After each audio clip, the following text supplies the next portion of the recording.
I'm not gonna lie, bro. I've been reading the comments, and I can tell, bro, y'all have had enough type soul. And I'm low-key right there with y'all, because, I've also had enough type soul. I hate this game.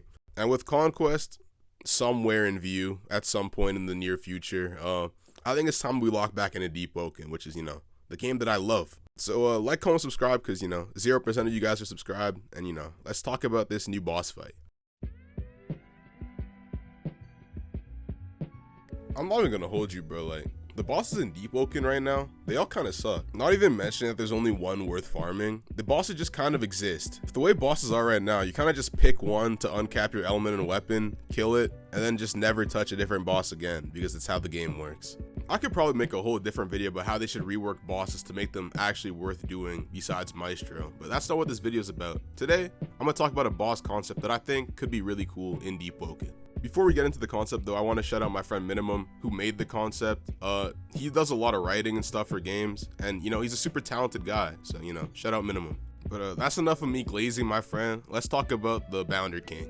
Now, the Bounder King is a unique boss in that it's entirely, totally, completely optional, and it's only available to defeat after you beat layer 2 successfully. There would probably be some hidden objectives you have to do to unlock the boss too, but I didn't really lab that far. Essentially though, once you unlock the boss by doing every objective required to unlock said boss, you'll be able to talk to Claris and unlock a new hidden dialogue option. With this new Claris dialogue, she'd give you a briefing and fill you in on what the Bounder King really is, and how it's an evolved apex predator of the Bounders, and how you kind of have to go in and defeat it. Because Claris, doesn't like to do the dirty work. She just sends her divers to go die for her because she's a good person.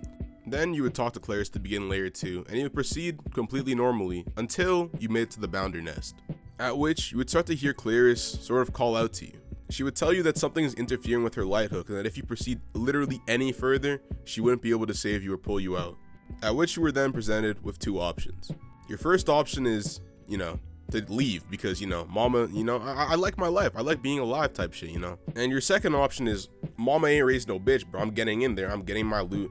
I'm killing this big fat Bounder bitch, and I'm a live to tell the tale type shit. To which Claris tells you that if you lose, there's kind of no turning back. Like, you win or you die. At this point, Claris has stopped talking to you because your connection is severed, and you keep moving into the Bounder Nest, and then that's where you find it. The Bounder King just chilling there, and goddamn, this nigga is ugly, bro. Just imagine a big ass, fat ass Bounder of tentacles coming out of his back and big gaping claws, bro. Like, I'm telling you, this nigga's the real deal. You don't want to mess with him. And just like any boss, he's resistant to mantras, but he also has a fun little quirk of having slash armor. So it's not gonna be like you're gonna easily brute forces with your Evan Spear hand axe. Minimum also designed some passives and moves for the boss, so let's get into those next. The first passive this boss is gonna have is a mix-up passive. This boss isn't just gonna sit there and let you hit him. He will instinctively dash back and avoid your attacks. He also has a fun little quirk of just countering miss them ones, so you can't just swing wildly, you have to play proactively against this boss. This boss will also have two phases. It can only be posture broken once per phase, so you can't excessively wail on it for free damage. The attacks, of course, are as followed. The first attack is called Claw Slash. The boss would swing its claws wildly 2 up to 4 times, and this attack would be fully parryable. Obviously the speed and damage of the attack would change depending on how many slashes the Bounder actually does. This attack would also do bleed damage and high posture for those who fail to parry it. So good luck blocking more than one of these slashes. The next attack is a pretty simple just whip. But because this is the Bounder King, it's actually not that simple, and there's a lot of depth here. The Bounder King would use its tentacles to whip you up to 3 times. You can parry the first 2 whips, but the third one has to be dodged. If you manage to get hit by a whip, however, it ragdolls you just long enough for the boss to confirm a second whip. This would make it so you have to really respect this attack. Because first of all, you don't really know how many whips he's going to use in that particular attack, and if even one hits you, you could be eating up to 2 more. The next attack the Bounder would have in phase 1 is Drain Bite. This attack would only be usable after a double claw slash, and the boss would just simply lunge at you and bite you.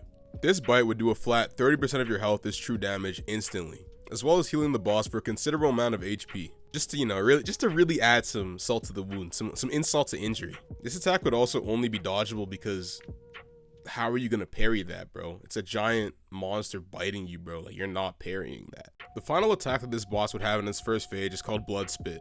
This attack is pretty generic. It's just the Bounder King spits a ball of blood at you, doing moderate damage. The fun twist though is this attack would apply a small status debuff to you, slowing you slightly and increasing the amount of damage you take for 15 seconds. Again, the whole goal of this boss was creating a boss that Deepwoken players have to actually respect. So instead of cheesing and playing back like a little bitch, You have to fight this guy, otherwise you're gonna get punished for it. That's it for the first phase attack, so let's move on to the second phase. If you manage to get the Bounder boss to a certain HP threshold, it would then retreat further into the Bounder nest, at which you would follow it through a series of tunnels, all which contain Bounders, to meet it in its final spot. You would be able to health pack off of the Bounders, you know, this is kind of like a breather. You have a little chance to breathe and rest, you know, reassess the situation. You'd like to be pretty quick with your breather though, because you know, there's a lot going on here. After chasing the Bounder King through the tunnels, you'd find yourself in a room pretty similar to the Chaser boss fight room, but you know, Bounder-ified. And right away, there'll be a few differences with the boss. We'll call this second phase Desperation Mode, because the boss is desperate to kill you. And with this mode comes a few new passives. The boss loses its mantra resistance, so it's easier to kill, but it will keep its slash resistance. The draining bite attack will now be faster and heal even more HP back to the boss. Not to mention that all of its other attacks are also much faster in this mode. The boss will also use Blood Spit occasionally after other attacks, just to add an extra layer of, you know, fun and enjoyment to the experience. In terms of new attacks, the boss only really gains one in this second mode. That attack being Predator Scale. But it's also a two-part attack, so it's also Predator Lunge, I guess. For the first part of this attack, the boss will randomly scale a wall inside of the boss arena. And after a delay of up to 5 seconds, the boss would pounce at you and bite you.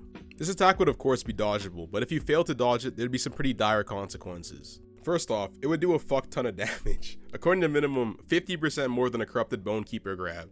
So you don't want this to hit you. The Bounder would also nibble on one of your limbs, you know, just phantom tax that shit off of you. And depending on what limb it takes, you got a debuff that lasts for the rest of the fight. If he takes a leg, you move 15% slower. And if he takes an arm, you do 15% less damage and you swing 15% slower. So if this hits you, good luck, bro. The final real change this boss would have in its second mode is that it would be able to use Blood Spit while climbing on the walls, because, you know, that'd be cool. Now that we're done talking about the boss though, let's talk about the rewards that this boss would have. Obviously, for this boss to be worth doing, the loot would need to be extremely good. So what Minimum was thinking is that this boss would drop a guaranteed legendary weapon and an ungodly amount of medallions, as well as a unique boss drop called the Bloody Bounder Claw. When turned into Dr. Diver, this item would give you a mantra called Bloodthirsty Grapple. And this attack would be a relatively simple grab into a bite that would restore some HP. This mantra wouldn't be compatible with gems because it's already pretty strong, and it would be blockable, parryable, and dodgeable. But the mantra would deal extremely high posture damage, so blocking isn't exactly always an option. The whole point of making this boss, at least according to Minimum, was to punish players who just stat check and play like animals, and to reward players who actually take the time to learn and master the boss's mechanics. The boss is built in a way where it's actually less time consuming to learn it properly, which I think is really cool. And personally, I think that optional boss fights that offer actually really good incentives to do them is the future of Deepwoken. Because the way bosses are right now, there's kind of just, you do them uncap and that's it. And I think that's pretty lame. If you guys want to see more boss concepts, I have a whole channel full of them in my Discord, made by really awesome people. So if you want to be, you know, a part of that, join the Discord, it's in the description. I don't really think there's much more to say besides that, so here's my XQC impression.